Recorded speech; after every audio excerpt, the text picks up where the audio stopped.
రంగాపురం అనే గ్రామంలో పార్వతమ్మ మరియు సుబ్బయ్య అనే దంపతులు ఉండేవారు. వాళ్ళిద్దరికీ ఒక కొడుకున్నాడు. అతని పేరు కుమార్. సుబ్బయ్యకు పొలము గట్రా ఏమీ లేవు. అతని దగ్గరున్నదల్లా ఓ పూరి గుడిసె, ఇంకా ఒక పశువుల పాక. ఆ పశువుల పాకలో 2 గేదెలు ఉండేవి. సుబ్బయ్య ప్రతిరోజు ఉదయాన్నే నిద్రలేచి వాటి పాలు పితికి ఆ పాలను ఇంటింటికి తిరిగి అమ్మి అలా వచ్చిన సంపాదనతో తన కుటుంబాన్ని పోషించుకునేవాడు. సుబ్బయ్య ప్రతిరోజు పాలమ్మి ఇంటికి తిరిగి వచ్చిన తర్వాత ఇంట్లో కాస్త చద్దన్నం తిని తన 2 గేదెలని మేత కొరకు ఊరి చివరున్న అడవికి తీసుకెళ్లేవాడు. అక్కడ గేదెల్ని గడ్డి మెయ్యడానికి వదిలేసి తానొక చెట్టు కింద విశ్రాంతి తీసుకునేవాడు. సాయంత్రం కాగాని కాస్త పచ్చగడ్డి కోసి ఒక మోపులా కట్టి దాన్ని తలపైన పెట్టుకుని మళ్లీ ఆ 2 గేదెల్ని తోలుకొని ఇంటికొచ్చేవాడు. అలా వచ్చాక ఆ గేదెలను పాకలో కట్టేసి ఇంటి పెరట్లోకి వెళ్లి స్నానం చేసి ఇంట్లోకి వచ్చి భోజనానికి కూర్చునేవాడు. అప్పుడు సుబ్బయ్య, పార్వతమ్మ వారి కొడుకైన కుమార్తో కబుర్లు చెప్పుకుంటూ భోజనం చేస్తారు. అలా కాసేపు కాలక్షేపం చేసి అందరూ నిద్రపోతారు. ఇలా సుబ్బయ్య కుటుంబ జీవితం సాగుతూ ఉంటుంది. అలా కొంతకాలం గడుస్తుంది. ఒకరోజు సుబ్బయ్య గేదెలని మేపడానికి యథావిధిగా వాటిని తోలుకొని అడవికి వెళ్తాడు. అక్కడ వాటిని మేయటానికి వదిలిపెట్టి ప్రతిరోజులాగానే చెట్టు కింద విశ్రాంతి తీసుకుంటూ ఉంటాడు. అప్పుడు హఠాత్తుగా అక్కడికి ఒక పామొచ్చి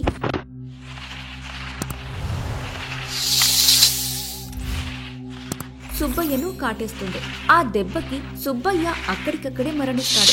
అలా చీకటి పడుతుంది. సుబ్బయ్య శవం అక్కడే పడి ఉంటుంది. ఇంటి దగ్గర పార్వతమ్మ ఇంత చీకటి పడ్డా తన భర్త ఇంటికి తిరిగి రావట్లేదని గుమ్మం దగ్గర ఎదురు చూస్తూ ఉంటుంది. అలా ఎంతసేపు ఎదురు చూసినా సుబ్బయ్య జాడ తెలవకపోవడంతో ఇంటి దగ్గరున్న రంగయ్య వాళ్ల ఇంటి దగ్గరికి వెళ్లి ఇలా అంటుంది. అన్నయ్య, మీ బావగారు ఉదయమనగా పశువులను తీసుకుని అడవికి వెళ్లారు.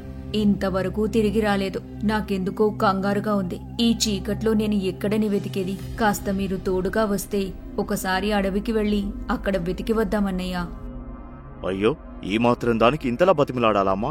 నేను నా కొడుకు ఇద్దరం నీకు కూడా వస్తాము. నువ్వేం కంగారు పడకు. సుబ్బయ్యకేమీ అయ్యుండదు. నువ్విక్కడే ఉండు. ఈ చీకటిలో దారి సరిగ్గా కనిపించదు కదా, అందుకే నేను ఇంట్లోకి వెళ్లి లాంతరు తీసుకొని వస్తాను అని చెప్పి ఇంట్లోకి వెళ్లి 2 లాంతర్లు తీసుకుని వస్తాడు రంగయ్య. తాను తన కొడుకు ఇద్దరూ కలిసి చేతిలో కర్రలు పట్టుకుని పార్వతమ్మ కూడా అడవిలోకి వెళ్తారు. అక్కడికి వెళ్లి చూసేసరికి సుబ్బయ్య నిర్జీవంగా పడుంటాడు. తన కాలుపై ఉన్న గాయాన్ని చూసి సుబ్బయ్య పాముకాటుతో మరణించాడని తెలుసుకుంటారు. తన భర్త చనిపోయాడని తెలియగాని పార్వతమ్మ అతని దేహం పక్కన కూలబడిపోతుంది. గుండెలు పగిలేలా రోదిస్తుంది. కాసేపటికి రంగయ్య పార్వతమ్మను ఓదార్చి తన కొడుకు సహాయంతో రంగయ్య శవాన్ని ఊరికి తీసుకెళ్తాడు. దహన సంస్కారాలు పూర్తయిన తర్వాత పార్వతమ్మ ఇంట్లో సుబ్బయ్య ఫోటో దగ్గర దీపం పెట్టి అక్కడే కూర్చుని ఏడుస్తూ ఉంటుంది. అప్పుడు తన కొడుకు కుమార్ అక్కడికొచ్చి పార్వతమ్మతో ఇలా అంటాడు. అమ్మా, నాన్న ఎప్పుడింటికి వస్తాడమ్మా? నాకు బాగా ఆకలవుతుంది. రోజు మనం నాన్న వచ్చాక కబుర్లు చెప్పుకుంటూ తింటాం కదా, మరి ఈ రోజు నాన్న ఎందుకు ఇంకా రాలేదు? ఆ మాటలు వినగానే పార్వతమ్మ కొడుక్కి ఏం సమాధానం చెప్పాలో అర్థం కాక బాధతో మరింతగా రోదిస్తూ ఉంటుంది. తన కొడుకు పదే పదే నాన్న ఎక్కడా అని అడగటంతో తన మనసులో ఇలా అనుకుంటుంది. ఓరి దేవుడా, నాకు ఎంత అన్యాయం చేశావు. ఈ పసివాడికి నేను ఏమని సమాధానం చెప్పాలి? తన నాన్న ఇక తిరిగి రాడని తెలిస్తే ఈ పసి మనసు తట్టుకోగలదా? కాని చెప్పక తప్పదు. అందుకే వాడికి ఇప్పటినుంచి తనకు తండ్రి లేని లోటు లేకుండా నేనే తనకు తల్లిని తండ్రిని అయ్యి వాడికి ఇక మీదట ఏ లోటు రాకుండా చూసుకుంటాను అని తన మనసులో అనుకుని తన కొడుకు కుమార్తో ఇలా అంటుంది. బాబు, నేను చెప్పేది శ్రద్ధగా విను. మీ నాన్న దేవుడి దగ్గరికి వెళ్ళాడు. ఇక ఎప్పటికీ తిరిగి రాడు. ఇక నుంచి నేనే నీకు తల్లి తండ్రి అన్ని. నీకేం కావాలన్నా నన్నే అడుగు. ఈ రోజు నుంచి నీ ప్రతి కోరిక తీర్చే బాధ్యత నాది. నీకు ఏ లోటు లేకుండా నేను చూసుకుంటాను అని చెప్పి తన కొడుకుని దగ్గరికి తీసుకుని తన కన్నీటిని తుడుచుకుంటూ కొడుకు నుదుటిపై ముద్దు పెడుతుంది. అలా ఆ రాత్రి గడిచాక అచ్చు సుబ్బయ్య ప్రతిరోజు చేసినట్టుగాని పార్వతమ్మ ఉదయాన్నే నిద్రలేచి పశువుల పాకలోకి వెళ్లి పాలు పితుకుతుంది. అలా పితికిన పాలని ఇంటింటికి తానే తిరిగి అమ్ముతుంది.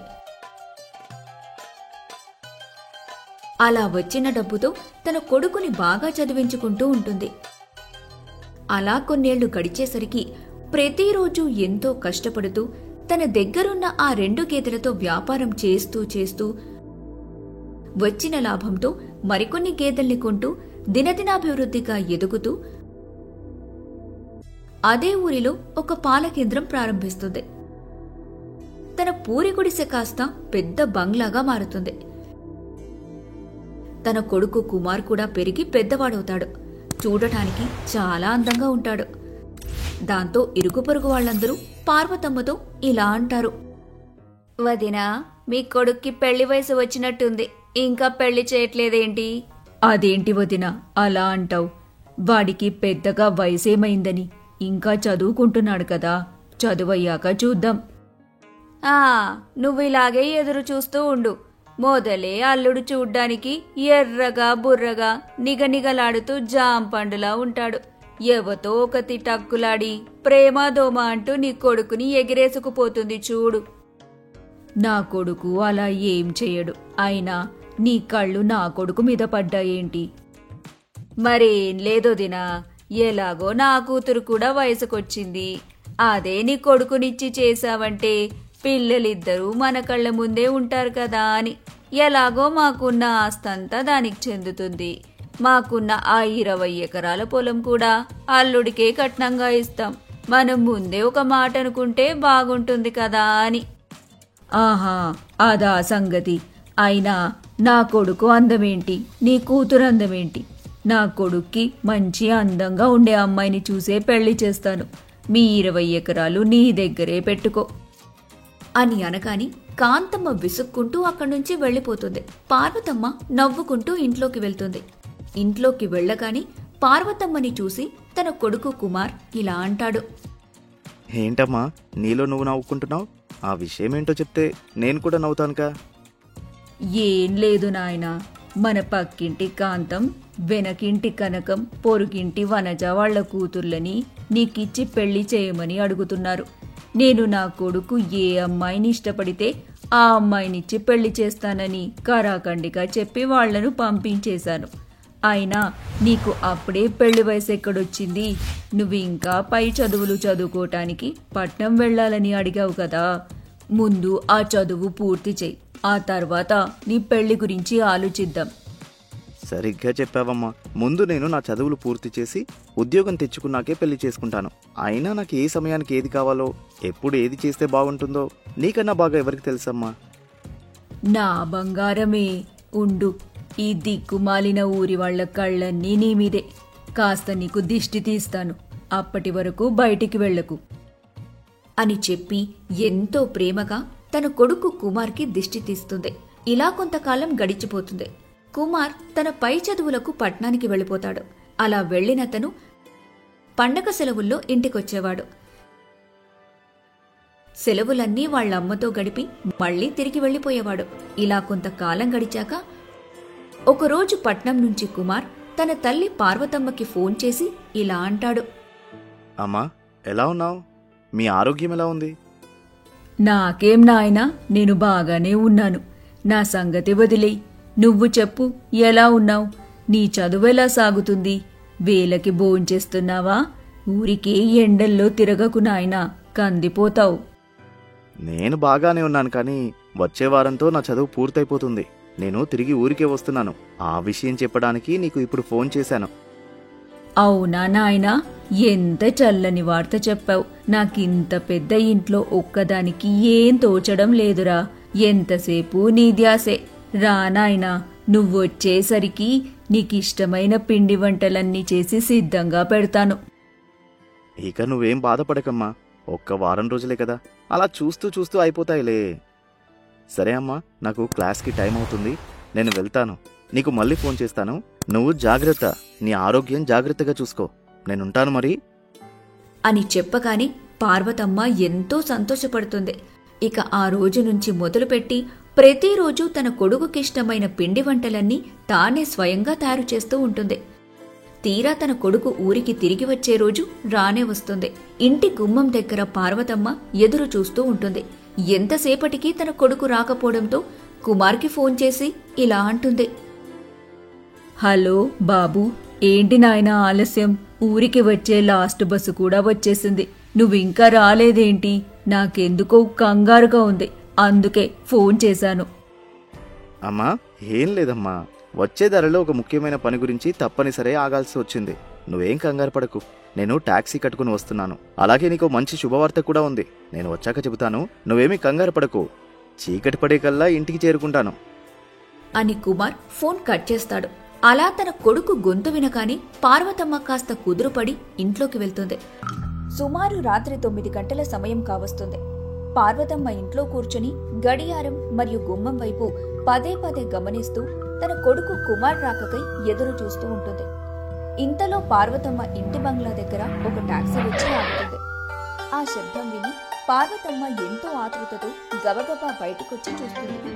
అప్పుడు కార్లో ఒకవైపు నుంచి మెడలో పూలదండ వేసుకుని కుమార్ బయటికి వస్తాడు. తన కొడుకుని చూసిన సంతోషంలో పార్వతమ్మ అదేమీ పట్టించుకోకుండా తన వైపు ఆతృతగా ముందుకు వెళ్తుండగా కారుకి మరోవైపు నుంచి మెడలో పూలదండ వేసుకుని ఒక అమ్మాయి బయటకొస్తుంది. అది చూసిన పార్వతమ్మ అక్కడికక్కడే ఆగిపోయి ఆశ్చర్యంతో బిగుసుకుపోతుంది. అప్పుడు కుమార్ మరియు తన వెంట వచ్చిన అమ్మాయి ఇద్దరూ పార్వతమ్మ దగ్గరికి వస్తారు. పార్వతమ్మ ఆశ్చర్యంతో బిగుసుకుపోవడం చూసి తన భుజంపై చేయి వేసి కదిలిస్తూ కుమార్ ఇలా అంటాడు. అమ్మా, అమ్మా, ఏంటమ్మా అలా బిగుసుకుపోయావు? అమ్మా, నిన్నే పిలిచేది అని కుమార్ గట్టిగా పిలవగానే ఉలిక్కిపడి తన ఆశ్చర్యంలో నుంచి తేరుకుని కుమార్తో ఇలా అంటుంది పార్వతమ్మ. ఒరే కుమార్, ఏంట్రా ఇదంతా? ఈ అమ్మాయి ఎవరు? మీ మెడలో ఈ దండలేంటి? అసలేం జరిగింది? నాకంతా అయోమయంగా ఉందిరా. అమ్మా, ఈ అమ్మాయి పేరు సుమతి. నేను చదివిన కాలేజీలోనే తను చదువుకుంది. అక్కడే మాకు పరిచయం ఏర్పడింది. క్రమమైన పరిచయం కాస్త ప్రేమగా మారింది. నేను సుమతి 2 ఏళ్లుగా ప్రేమించుకుంటున్నాం. నీకు ఈ విషయం చెప్పాలని చాలాసార్లు అనుకున్నాను, కానీ సందర్భం రాక చెప్పలేదు. సుమతి వల్ల నాన్న తనని తన బావకిచ్చి బలవంతంగా కట్టబెట్టాలని చూస్తున్నాడు. అందుకే వేరే గత్యంతరం లేక రిజిస్టర్ ఆఫీస్లో మేమిద్దరం పెళ్లి చేసుకోవాల్సి వచ్చింది. నా ఇష్టాన్ని నువ్వు ఎప్పటికీ కాదనవని నాకు తెలుసమ్మా. అందుకే ధైర్యంగా పెళ్లి చేసుకుని సుమతిని ఇంటికి తీసుకొని వచ్చాను. రా సుమతి, అమ్మ కళ్ళకు నమస్కరించి ఆశీర్వాదం తీసుకుందాం అని కుమార్ చెప్పగానే సుమతి కుమార్లు ఇద్దరూ పార్వతమ్మ కాళ్లకు నమస్కరించి ఆశీర్వాదం తీసుకుంటారు. పార్వతమ్మకు తన కళ్ల ముందు ఏం జరుగుతుందో తెలియక అయోమయంగా వాళ్ళని చూస్తూ ఇలా దీవిస్తుంది. నిండు నూరెళ్ళు చల్లగా జీవించండి నాయనా. నమస్కరించింది చాలు కాని పైకి లేవండి. త్వరగా ఇంట్లోకి పదండి. ఇరుగు పొరుగు వాళ్ళందరూ మిమ్మల్నే చూస్తున్నారు. ఇంటి లోపలికి వెళ్ళాక వాళ్ళందరూ సోఫాలో కూర్చునుంటారు. టాక్సీ డ్రైవర్తో సామాన్లు ఇంటి లోపల పెట్టించి అతనికి డబ్బులిచ్చి పంపించేస్తుంది పార్వతమ్మ. ఆ తర్వాత కుమార్ సుమతిల దగ్గరికి వచ్చి ఇలా అంటుంది. బాబూ, ఇద్దరూ ప్రయాణం చేసి బాగా అలసిపోయి ఉంటారు. పైగా చాలా రాత్రి కావస్తుంది. మీరు త్వరగా భోంచేసి విశ్రాంతి తీసుకోండి. ఏదైనా ఉంటే రేపు ఉదయం లేచాక మాట్లాడుకుందాం. అమ్మా సుమతి, నువ్వు ఈరోజు నా గదిలో పడుకో అమ్మా. కుమార్, నువ్వు నీ గదిలో పడుకోరా. నీకెందుకు? అవసరమా? తను నా గదిలోనే పడుకుంటుందిలే. ఒరేయ్ తింగరెదవా, పెళ్ళంటే నాకు చెప్పకుండా హడావిడిగా చేసుకున్నారు. సంసారం అన్నాక కొన్ని ఆచారాలు కట్టుబాట్లు ఉంటాయి. కనీసం అవైనా కాస్త పద్ధతి ప్రకారం చేసి తగలడండి. ఇప్పటికీ నేను చెప్పిన మాట వినండి. తర్వాత జరగాల్సిన తతంగాలన్నీ రేపు పురోహితుణ్ణి పిలిపించి ఆయనతో మాట్లాడి మంచి ముహూర్తం పెట్టించాక జరిపిస్తాను. సరే అమ్మా, నీ ఇష్ట ప్రకారమే కాని. సుమతి, అమ్మ చెప్పినట్లు విను. నీకేది కావాల్సి వచ్చినా నిర్మోహమాటంగా అమ్మని అడుగు. మా అమ్మ నువ్వేం కోరినా కాదని చెప్పదు అని చెప్పి వాళ్ళ గదుల్లోకి వెళ్లిపోతారు. ఆ తరువాత కుమార్ తన గదిలోకి వెళ్లి పడుకుంటాడు. పార్వతమ్మ ఇంకా సుమతి తన గదిలోకి వెళ్లి ఒకే మంచంపై పడుకుంటారు. సుమతి ప్రయాణంలో అలసిపోవడంతో త్వరగా పడుకుంటుంది. కాని పార్వతమ్మకు మాత్రం నిద్ర పట్టదు. అప్పుడు తను తన మనసులో ఇలా అనుకుంటూ ఉంటుంది. అయ్యో దేవుడా, ఏంటి ఈ రోజంతా నాకు గందరగోళంగా ఉంది. అసలు కుమార్ నాకు ఒక్క మాట కూడా చెప్పకుండా తన జీవితానికి సంబంధించిన ఇంత పెద్ద నిర్ణయం సొంతంగా తీసుకుంటాడని అనుకోలేదు. తను నాకు ఒక్క మాట చెప్పుంటే బాగుండేది కదా. వాడి పెళ్లిని ఈ ఊర్లోని అందరూ ఆశ్చర్యపోయేలా చేద్దామని ఎన్ని కలలు కన్నాను. కాని ఇప్పుడు ఆ కలలన్నీ కరిగిపోయాయి. ఇంతకీ ఈ అమ్మాయి మా వాడికి తగిన జోడియేనా? అయినా మా వాడు నాకు ప్రతి విషయం చెప్పేవాడు. కాని ఈ విషయం చెప్పడానికి ఎందుకు ఆలోచించాడు? నేను తను ఇష్టపడ్డ అమ్మాయితో పెళ్లికి ఒప్పుకోననుకున్నాడా? అలా ఎలా అనుకుంటాడు? నేను ఇంతవరకు వాడు కోరిన కోరిక ఏది కాదని అనలేదు. మరి ఇప్పుడెలా అంటాననుకున్నాడు? కొంపదీసి అమ్మాయి చెప్పిన మాట వినకుండా ఉండే మొండి మనిషా? బహుశా ఈ అమ్మాయి మా వాణ్ణి ఇబ్బంది పెట్టి బెదిరించి తొందర పెట్టి పెళ్లి చేసుకున్నట్టుంది. ఇంతకీ ఇది నా కొడుకుని సంతోషంగా ఉంచుతుందా? తనకు కావలసినవన్నీ సమకూరుస్తూ తనని బాగా చూసుకుంటుందా? ఇంతవరకు నా కొడుక్కి ఏ కష్టం తరిచెరకుండా చూసుకున్నాను. ఇక మీదట ఈ అమ్మాయి కూడా నా కొడుకుని నేను చూసుకున్నట్టు బాగా చూసుకోగలదా అని ఆలోచిస్తూ ఉంటుంది. కాసేపటికి నిద్రతో కన్నులు బరువెక్కడంతో మెల్లగా నిద్రలోకి జారుకుంటుంది. అలా రాత్రి గడిచిపోతుంది.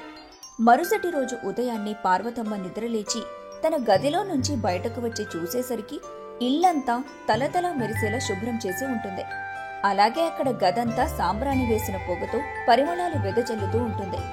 ఇదంతా చూస్తున్న పార్వతమ్మ తన కళ్లను నమ్మలేక నిమిరి చూసుకుంటుంది. అప్పుడు తన మనసులో ఇలా అనుకుంటుంది. ఏంటిది? నా ఇల్లేనా? నేనింట్లో పని వాళ్లను కూడా ఎవరిని పెట్టలేదే. ఇంతవరకు నా జీవితంలో నేను కూడా ఇంటిని ఇంత శుభ్రంగా ఉంచలేదు. ఇదంతా ఎవరు చేసుంటారు అని ఆశ్చర్యపోతూ ఇంటి పెరట్లోకి వస్తుంది. అక్కడ సుమతి తులసి కోటకు పూజ చేస్తూ ఉంటుంది. అది చూసిన పార్వతమ్మకు ఎంతో సంతోషం వేస్తుంది. తను రావటం గమనించిన సుమతి హారతి పళ్లంతో తన దగ్గరికి వచ్చి ఇలా అంటుంది. అయ్యో, మీరప్పుడే నిద్ర లేచారా? నన్ను క్షమించండి, మీరు రావడం గమనించలేదు. ఇదిగోండి, హారతి తీసుకోండి అంటూ పార్వతమ్మకు హారతి చూపిస్తుంది. పార్వతమ్మ హారతిని కళ్ళకద్దుకుని సుమతితో ఇలా అంటుంది. అయ్యో, నువ్వెందుకమ్మా ఇంత పెందలాడే లేచావు? ప్రయాణం చేసి బాగా అలసిపోయి ఉంటావు. ఇంకాసేపు పడుకోవాల్సింది కదా. ఇది రోజు నేను చేసే పనే. ఇదంతా నేను చేసుకునేదాన్ని కదా. అనవసరంగా నీకెందుకు శ్రమ? మన ఇంటి పని మనం చేసుకోవడంలో శ్రమ ఏముందత్తయ్య గారు? అయ్యో, నన్ను క్షమించండి. ఏదో పొరపాటులో అలా పిలిచేశాను. మిమ్మల్ని అత్తయ్య అని పిలవచ్చు కదా అండి? దీనిలో సంకోచించడానికి ఏముందమ్మా? నా కొడుక్కి ఇప్పుడు నువ్వు భార్యవి కాబట్టి నన్ను అత్తయ్య అని పిలిచే సర్వ హక్కులు నీకున్నాయి. కాబట్టి బేషుగ్గా పిలు. నాకు ఈ పిలుపు చాలా కొత్తగా ఇంకా చాలా ఆనందంగా అనిపిస్తుంది. అలాగే అత్తయ్య గారు, మీరు త్వరగా మొహం కడుక్కొని రండి. నేను మీకు వేడివేడిగా మంచి స్ట్రాంగ్ కాఫీ తీసుకొస్తాను అని చెప్పి సుమతి వంటగదిలోకి వెళ్ళిపోతుంది. అప్పుడు పార్వతమ్మ ఇలా అనుకుంటూ, పాపిష్టిదాన్ని, అనవసరంగా ఇంత మంచి అమ్మాయి గురించి అంత తప్పుగా అనుకున్నాను. ఈ అమ్మాయి పద్ధతులు లక్షణాలు చూస్తుంటే తెగ ముచ్చటేస్తుంది. బహుశా నాకొక కూతురు గనక ఉండుంటే తనను ఇలాగే పెంచేదాన్ని. ఎవరు కన్న బిడ్డనో కాని నా అదృష్టం పండి నా ఇంటికి కోడలిగా వచ్చింది. నా కొడుకు నిజంగా చాలా అదృష్టవంతుడు. వాడెంపిక 100కి 100 పాళ్ళు సరైందే. ఇక నాకు నా కొడుకు గురించున్న దిగులంతా పోయింది. ఇక నేనెంచక్క కృష్ణారామ అనుకుంటూ కాలం గడపొచ్చు అని వెళ్లి మొహం కడుక్కొని వచ్చి సోఫాలో కూర్చుంటుంది. అప్పుడు సుమతి కాఫీ తీసుకుని వచ్చి పార్వతమ్మకు ఇస్తుంది. పార్వతమ్మ ఆ కాఫీ తాగి సుమతితో ఇలా అంటుంది. ఆహా, కాఫీ అద్భుతంగా పెట్టావమ్మా. దీన్ని బట్టి నీకు వంట వార్పు కూడా బాగానే వచ్చుంటుంది. ఇంతకు ఇవన్నీ ఎవరు నేర్పించారమ్మా నీకు?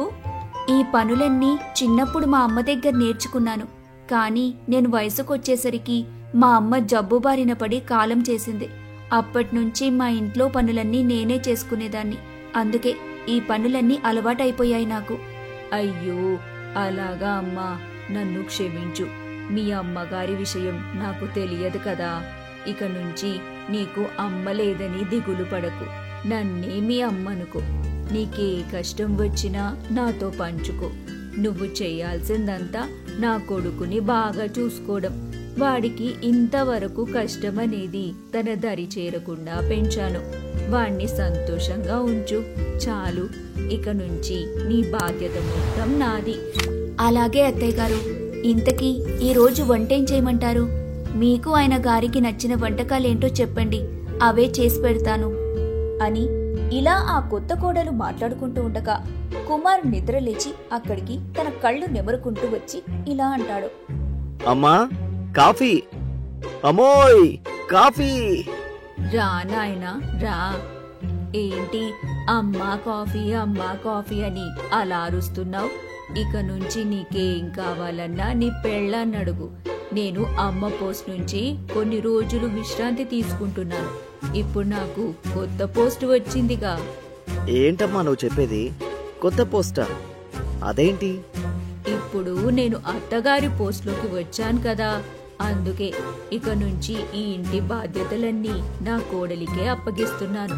నేను హాయిగా కృష్ణారామ అంటూ విశ్రాంతి తీసుకుంటాను. ఇక నుంచి నువ్వు నా కోడల్ని బాగా చూసుకో. నా కోడలు మన కుటుంబాన్ని బాగా చూసుకుంటుంది. ఏంటమ్మా పొద్దున్నే పోస్ట్ రిటైర్మెంట్ బాధ్యతల బరువులు అని? ఇంతకీ ఇప్పుడు నాకు కాఫీ ఎవరిస్తారు? అది తేల్చండి ముందు. అమ్మా సుమతి, ముందు వాడి మొహాన ఇన్ని కాఫీ నీళ్లు కొట్టు. ఆ తర్వాత మనం నిదానంగా కూర్చొని మాట్లాడుకుందాం అని అనగాని సుమతి నవ్వుకుంటూ వంటగదిలోకి వెళ్ళిపోతుంది. ఇక్కడంతా ఏం జరుగుతుందో అర్థం కాక కుమార్ తన తల గోక్కుంటూ ఉంటాడు. పార్వతమ్మ కుమార్ ఇద్దరూ సోఫాలో కూర్చొని ఉండగా సుమతి కుమార్ కోసం కాఫీ పెట్టి తీసుకొస్తుంది. అప్పుడు కుమార్ ఆ కాఫీ తాగి సుమతితో ఇలా అంటాడు. ఆహా, ఇంత అద్భుతమైన కాఫీ నా జన్మలో నేను తాగలేదు. నిజమా అండి? అత్తయ్య గారి కంటే బాగా పెట్టానా? అదంటే అది మరేమాది అలా కాదు. ఏంట్రా, నీ పెళ్ళం ఏదో అడుగుతుంది కదా, ఇప్పుడు సమాధానం చెప్పు. నేను పెట్టే కాఫీ బాగుందా లేదా నీ పెళ్ళం పెట్టే కాఫీ బాగుందా? అంటే అది అమ్మా, నీ కాఫీ బాగుంటుంది, నీకు తెలుసు కదా బాగుంటుంది. మరి ఇందాక నాకు కాఫీ బాగుందన్నారు. లేదు, నీ కాఫీ బాగుంది, నీ కాఫీయే బాగుంది. అదేంట్రా, ఇప్పుడే నా కాఫీ బాగుందన్నావు, మళ్ళీ ఇప్పుడు మాట మారుస్తున్నావు. సరిగ్గా చెప్పు, ఎవరు పెట్టే కాఫీ బాగుంటుంది? అంటే ఇద్దరి కాఫీ బాగానే ఉంటుంది. అలా కుదరదు. మా ఇద్దర్లో ఎవరి కాఫీ బాగుంటుందో చెప్పాల్సిందే. అవును, చెప్పాల్సిందే. అంటే అది మరేమో నాకు కాల్లో ఫోన్ వస్తుంది, ఫోన్లో కాల్ వస్తుంది, నేను మళ్ళీ వచ్చి చెప్తాను అని గాబరా పడుతూ అక్కడి నుంచి తన గదిలోకి పరిగెడతాడు కుమార్. అది చూసి సుమతి, పార్వతమ్మలు ఇద్దరూ తెగ నవ్వుకుంటారు. ఆ తర్వాత ఎవరి పనుల్లో వాళ్లు పడిపోతారు. మధ్యాహ్నం భోజనం సమయానికి పార్వతమ్మ, కుమారి ఇద్దరూ డైనింగ్ టేబుల్ దగ్గర కూర్చొని ఉండగా సుమతి తను చేసిన వంటలన్నీ టేబుల్పై సిద్ధం చేసి వాళ్లకు వడ్డిస్తూ ఉంటుంది. అప్పుడు పార్వతమ్మ ఇలా అంటుంది. ఏంటి కోడలా, మన పాలకేంద్రం పక్కనే మీ ఆయనతో హోటల్ పెట్టించే ఆలోచన ఏమైనా చేస్తున్నావా? ఎందుకు అత్తయ్య గారు అలా అడిగారు? మీకెందుకు వచ్చిందా అనుమానం? ఏం లేదు, ఒక్క పూటకి ఇన్ని రకాల వంటలు చేసేసరికి అలా అడిగాను తల్లి. అదేంటంటే ఒకసారి నా చేతి వంట మీ ఇద్దరికీ రుచి చూపిద్దామని ఇలా చేశాను. ఎలాగో వండుతున్నాను కదా, ఉదయం మీరు మీ ఇద్దరికీ ఇష్టమైన వంటకాలు చెప్పారు కదా, అందుకే అవి కూడా చేశాను, అంతే. రుచి చూపించడానికి ఇదంతా ఎందుకమ్మా? నువ్వు ఉదయం పెట్టిన కాఫీ చాలు నీ వంట ఎలా ఉంటుందో చెప్పడానికి. అమ్మా, ఇప్పుడు మళ్ళీ ఆ కాఫీ విషయం అవసరమా? నాకు కడుపులో ఎలుకలు పరిగెడుతున్నాయి. కంటి ముందర ఇన్ని రకాల వంటలు పెట్టుకుని నేను ఇక ఆగలేను. గట్టిగా ఓ పట్టు పట్టాల్సిందే. నేనైతే మొదలు పెడుతున్నాను. ఇక మీ అత్తా కోడళ్ళు ఇద్దరు మీ ఇష్టం. అమ్మా సుమతి, నువ్వు కూడా కూర్చోమ్మా. పర్వాలేదత్తయ్య గారు, ముందు మీరిద్దరూ భోజనం చేయండి. మీరు తిన్నాక నేను తింటానులేండి. అమ్మా, మా ఇంట్లో ముందు వెనుక అని అలాంటి పట్టింపులు ఏమీ ఉండవు. కుమార్ చిన్నప్పటి నుంచి మేమెప్పుడూ కలిసే కూర్చుని కబుర్లు చెప్పుకుంటూ భోజనం చేసే అలవాటు. ఈ రోజు నుంచి నువ్వు కూడా అంతే, మాతో కలిసే భోజనం చేయాలి. రా, ముందు నువ్వు కూర్చో, నీకు నేను వడ్డిస్తాను అని సుమతిని కూర్చోపెట్టి పార్వతమ్మ ఎంతో ప్రేమగా తనకు వడ్డిస్తుంది. అలా అందరూ ఎంచక్కా కబుర్లు చెప్పుకుంటూ భోజనం చేస్తారు. భోజనమయ్యాక అందరూ హాల్లో ఉన్న సోఫాలో కూర్చొని ఉండగా పార్వతమ్మ కుమార్తో ఇలా అంటుంది. ఒరే కుమారా, నువ్వొకసారి మన ఊరి రామాలయానికి వెళ్ళి అక్కడ పురోహితుణ్ణి కలిసి నేను చెప్పానని చెప్పి ఒకసారి ఇంటికి తీసుకొనిరా. దగ్గరలో పండుగ కూడా ఏమీ లేదు, ఇంట్లో ఏదైనా పూజలు చేయించడానికి. ఒరే పిచ్చి బెదవా, ఏదో సంతకాలు పెట్టి పెళ్ళైందనుకుంటే సరిపోదు. పార్వతమ్మ కొడుకు పెళ్ళంటే ఎలా ఉండాలి? ఈ ఊరంతా చూడాలి. అందుకే సాంప్రదాయబద్ధంగా మీ పెళ్లి నేను మళ్ళీ జరిపిస్తాను. ఊరందరినీ పిలిచి బంధువులందరికీ అతిథి సత్కారాలు చేసి నీ పెళ్లి అంగరంగ వైభవంగా జరిపిస్తాను. లేదంటే రేపటి నాడు ఇరుగు పొరుగు వాళ్లనే మాటలు పడలేము. పార్వతమ్మ తన కొడుక్కి ఎవ్వరికీ తెలియకుండా చాటుగా వెళ్లి పట్నంలో పెళ్లి చేసుకొని వచ్చిందని అందరంటుంటే నాకు తల కొట్టేసినట్టుగా ఉంటుంది. మీ అమ్మను అందరలా అవమానిస్తుంటే నీకు వినడానికి బాగుంటుందా? నువ్వే చెప్పు. పెళ్లి ఎలాగో నీకు నచ్చిన అమ్మాయినే చేసుకున్నావు. సుమతి నాకు కూడా బాగా నచ్చింది, లక్షణమైన అమ్మాయి. మరింత మంచి కోడల్ని ఊర్లో వాళ్లకి ఎలా పరిచయం చేయాలి? అందుకే ఈ పెళ్లి. నేనెప్పుడూ నీ మాట కాదనలేదు, కానీ నీ పెళ్లి నా కళ్ళారా చూడాలని నా ఇన్నాళ్ల కోరిక. దాన్ని మాత్రం కాదనకు. ఈ ఒక్కసారి నేను చెప్పింది విను. అయ్యో, అలా అంటావేంటమ్మా? అయినా నాకు ఎప్పుడు ఏది చేస్తే మంచిది నీకు తెలియదా? తప్పకుండా నువ్వు చెప్పినట్టుగానే చేద్దాం. ఇదిగో, ఇప్పుడే రామాలయానికి వెళ్ళి పురోహితుని తీసుకొని వస్తాను అని చెప్పి కుమార్ అక్కడి నుంచి బయలుదేరతాడు.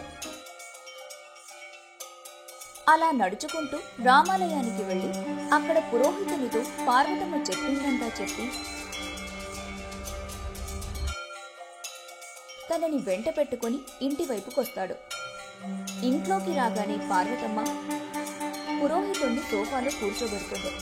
తాను ఎదురుగా కూర్చుంటుంది. అప్పుడు వాళ్ళిద్దరూ ఇలా మాట్లాడుకుంటూ ఉంటారు. అమ్మా నమస్కారం. ఏంటమ్మా ఉన్న బలంగా రమ్మని పిలిపించారు? ఏదైనా విశేషమా? అవును పంతులు గారు, విశేషమే. ఇదిగో, ఈ అమ్మాయి నాకు కాబోయే కోడలు సుమతి.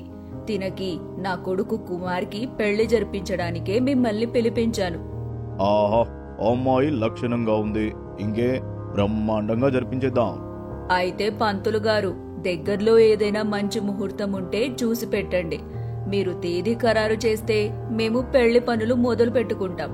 నాకున్న ఏకైక కొడుకు, ఊర్లో వాళ్ళందరినీ పిలిచి ఘనంగా జరిపించాలి. అయ్యో, తప్పకుండా అమ్మా. బ్రహ్మాండమైన ముహూర్తం చూసి పెడతాను. మీరు 10 నిమిషాలు అలా కూర్చోండి అని చెప్పి ఆ పురోహితుడు తన సంచిలో నుంచి పంచాంగం పుస్తకం తీసి ఏదో లెక్కలు వేసుకుని కాసేపటికి పార్వతమ్మతో ఇలా అంటాడు. అమ్మా, వచ్చే శుక్రవారం చాలా దివ్యమైన ముహూర్తం ఉంది. మీరు సరే అంటే లగ్న పత్రిక సిద్ధం చేసి రాముల వారి పాదాల దగ్గర పెట్టి పూజ చేసి మీకు పంపిస్తాను. అప్పుడు మీరు ఇక పెళ్లి పనులు మొదలు పెట్టుకోవచ్చు. అయితే పంతులు గారు, అదే ముహూర్తం ఖాయం చేయండి. శుభం. అయితే నాకు ఇక సెలవిప్పించండమ్మా.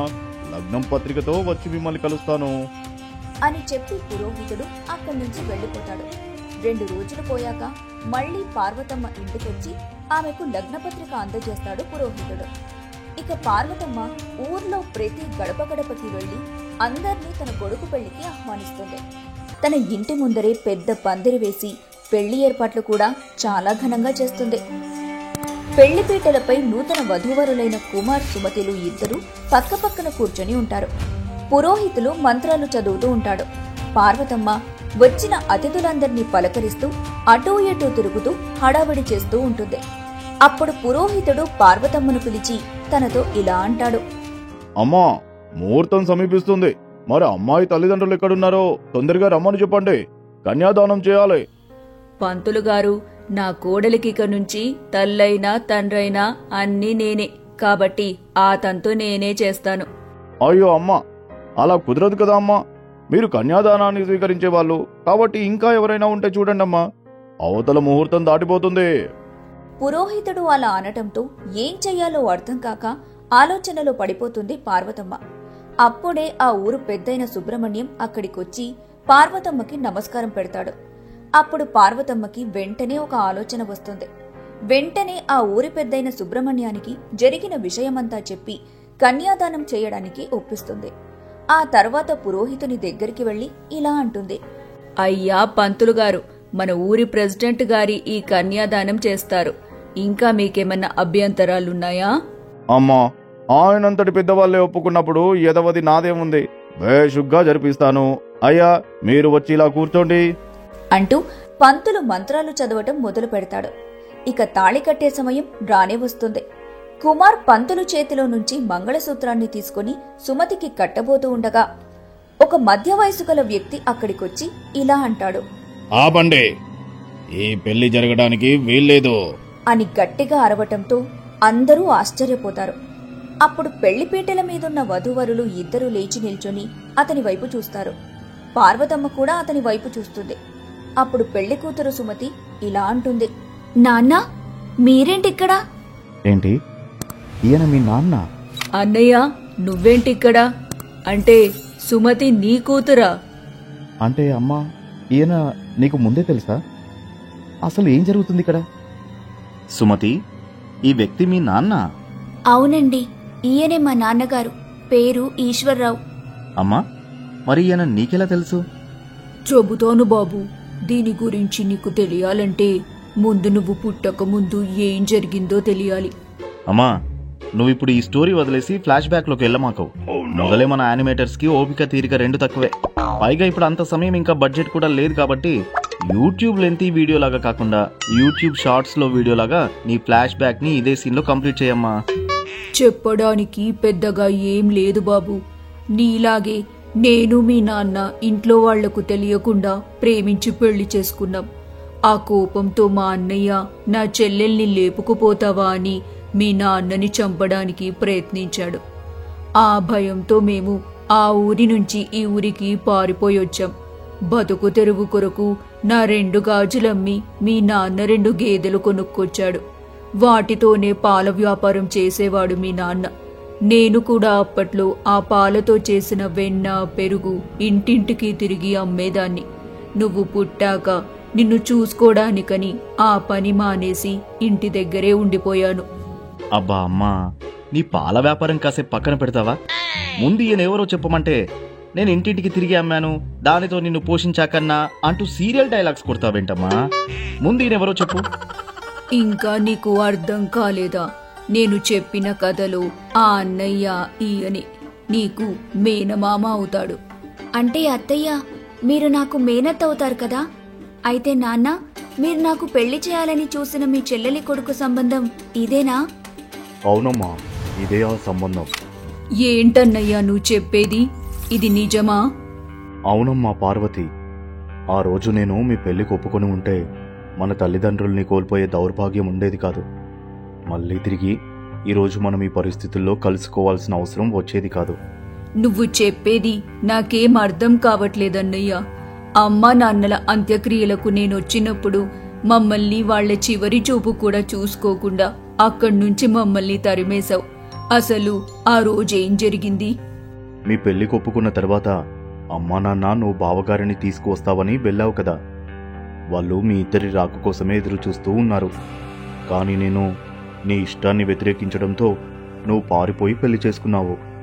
ఆ కోపంతో బావగారిపై దాడి చేశానని మీ ఊరి వదిలిపెట్టి పారిపోయారు. ఆ విషయం తెలిసిన అమ్మా నాన్న ఆ ఆవేశంతో నిన్ను మన ఇంటికి దూరం చేశాననే బాధతో ప్రతిరోజు కుమిలిపోతూ మంచం పట్టారు. వాళ్ళు చనిపోతూ నన్ను, నీకు బావగారికి క్షమాపణలు చెప్పి ఎలాగైనా మళ్ళీ మిమ్మల్ని మన కుటుంబంలో కలుపుకోవాలి అని నా దగ్గర మాట తీసుకున్నారు. అదే వాళ్ళ చివరి కోరిక. కానీ అప్పుడు నాకున్న ఆవేశంలో నీ వల్లే అమ్మా నాన్న చనిపోయారనే కోపంతో మిమ్మల్ని దూరం పెట్టాను. కానీ కొన్నాళ్లకు నాకు కూతురు పుట్టింది. తను చిన్నతనంలో ఒకరోజు సంతలో తప్పిపోయింది. అప్పుడు తను కనబడక నేను బెంబేలెత్తిపోయాను. నా గుండె ఆగినంత పనయ్యింది. తను మళ్ళీ దొరికాక ఆ క్షణంలో నాకు అర్థమైంది, అమ్మా నాన్నలకి నిన్ను దూరం చేసి ఎంత తప్పు చేశాను అని. అప్పుడు మీ గురించి చాలా వెతికాను, మీ జాడ ఎక్కడా కనిపించలేదు.